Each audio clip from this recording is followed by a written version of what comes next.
Really, if you look at the Espionage Act, it's not about taking them and putting them in a place that's roughly as safe as they were in the first place. Okay, so the world of Trump still flailing around, trying to figure out precisely why Donald Trump had classified documents at Mar-a-Lago. And we have more from Rudy Giuliani here. A lot of mental gymnastics going on. Let's watch. And now they want to make him responsible for having taken classified documents and preserved them. Really, if you look at the Espionage Act, it's not really about taking the documents. It's about destroying them or hiding them or giving them to the enemy. Right. It's not about taking them and putting them in a place that's roughly as safe as they were in the first place.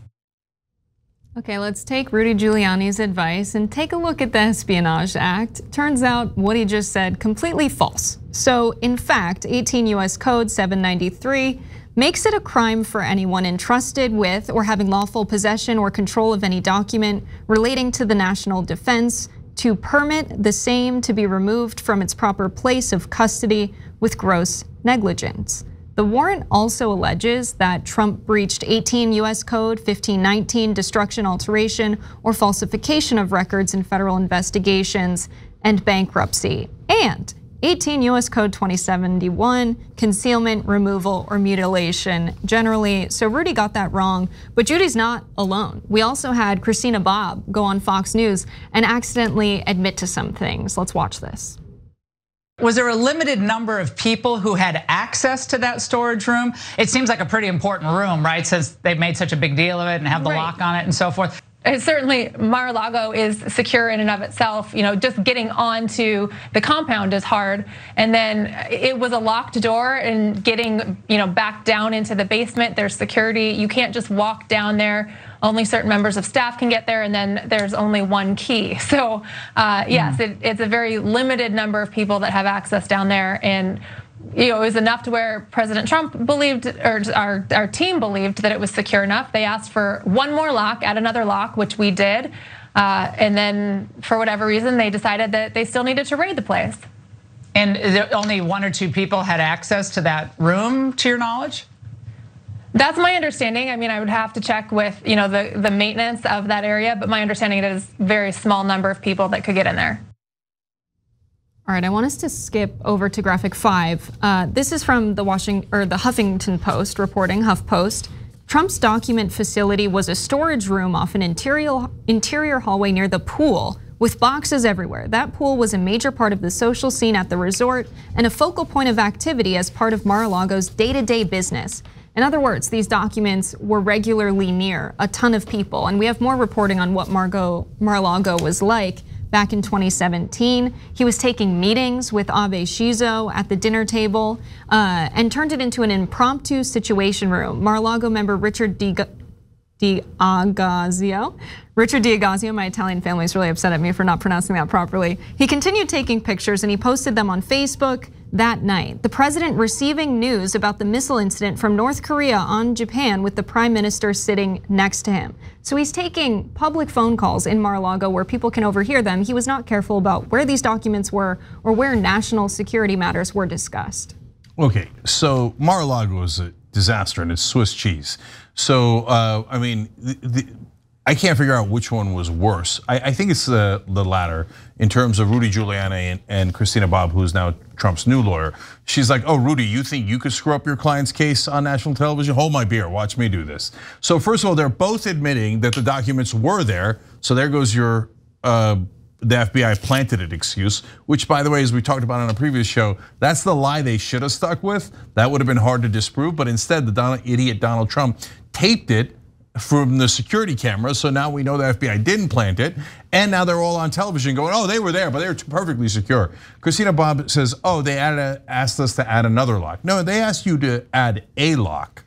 It's sitting in a storage closet that anybody can walk into without a lock.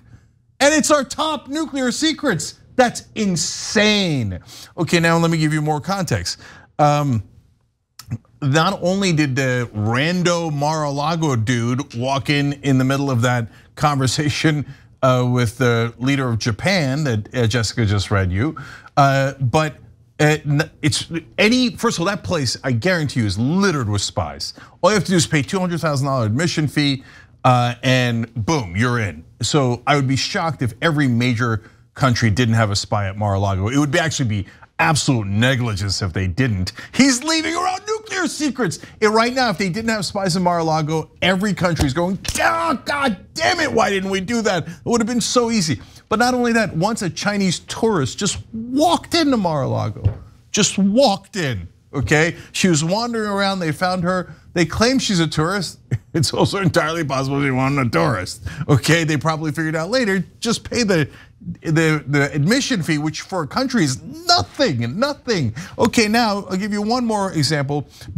Bachelorette contestant James McCoy Taylor was there. Why? Because the right wing is desperate for any celebrity to be on their side. They're like, oh, he was a former Bachelorette contestant. He's really famous. So they have him going around Mar-a-Lago. And don't get this guy twisted. He loves Trump. He even wrote a song, and here's one of the goofy lines from it. I just want a president who ain't woke so I can live in a country not broke. That's that guy, okay? So now here's what he said about his time at Mar-a-Lago. Quote, I snooped around pretty dang freely, and Secret Service wasn't too worried about which room I went in, what I looked at, and I certainly didn't get the sense that there were any rooms I wasn't allowed in containing nuclear info. LOL. This guy's walking around, he's like, there's no room I couldn't go into. Security never stopped me. They had it in an unlocked room. And by the way, Rudy, you're like, no, the Espionage Act. He misquotes it as Jessica explained, etc. But he's like, so it's only a problem if you're gonna give it to our enemies. Why do you think Trump had it, you idiot?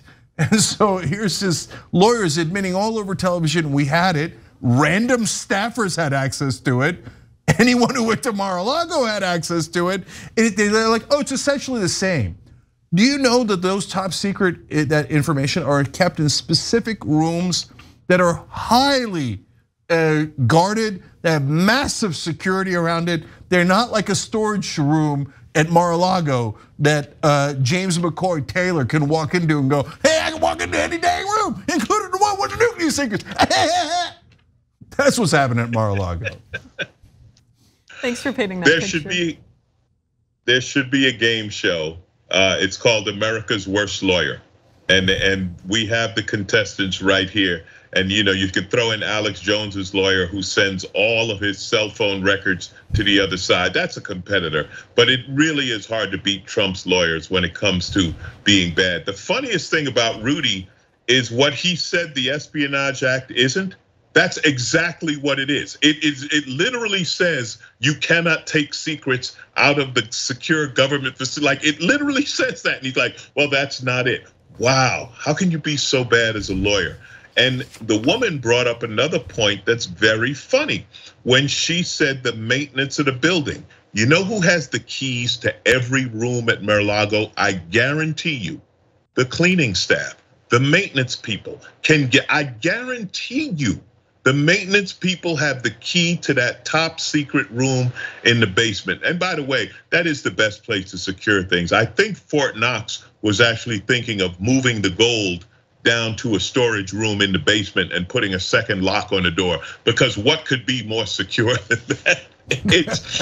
It's comical, and what you said is absolutely true. Actually, I think the problem with the spies, the reason they don't take the information, I think the spies are like, no, it can't be this easy. This has to be false. This has to be a setup. It can't, they wouldn't just leave it in the room next to the pool where I was changing clothes. Those couldn't be the real nuclear secrets, could they?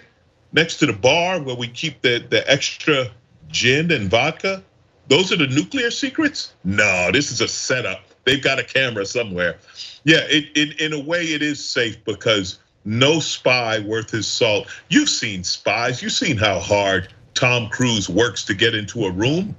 Tom Cruise never walks into the storage room next to the pool. No, that had to be fake information. That had to be. Where's the real information hidden, Cenk? Okay, I tell you, man, every country has our nuclear secrets now. Because all you had to do was either they're not secrets. They're not secrets anymore. They're party favors. Yeah, come on down to Mar-a-Lago, grab a nuclear secret, and head on home. Totally, pigs in a blanket and nuclear secrets. Because I mean, not only could you go as a guest, you think Trump has really high standards and they're vetting all the staff there? You don't have any idea how easy it would be for a spy to get hired as a staff member at Mar-a-Lago and then just get the keys to every room? Can I jump in really quick on that, Cenk? Just be brown, have a Spanish accent, you got the job. That's their only, that's the only thing they're looking for. It's, oh, you're a minority? Yes, you'd be a perfect cleaning person. Help yourself to some secrets. Yeah, so they all have them. And Alonzo's absolutely right. Like the spy is gonna be like, done. Oh, it's right here, okay. And he just goes home. To wrap this up, the web of lies from the right, they have now said that actually these documents were about to be declassified. There was a standing order for that. Really, you're gonna declassify the nuclear codes? 18 former Trump administration officials said they have never heard of such an order issued during their time working for Trump, and that they believe the claim to be patently false. Several officials laughed at the notion. One senior administration official called it bull S-word. 2 of Trump's former chiefs of staff, John Kelly and Mick Mulvaney, went on the record to knock down the claim. So, to recap the lies that have been told, Trump didn't actually take classified documents, and the FBI actually found nothing, it's all made up. That he didn't take documents, but the FBI planted them when they got there. That he didn't take the documents, but he intended to declassify them beforehand, and there was a standing order for that. And finally, that he did take the classified papers, but only to protect them at Mar-a-Lago. Those are all of our lies. They seem really legit.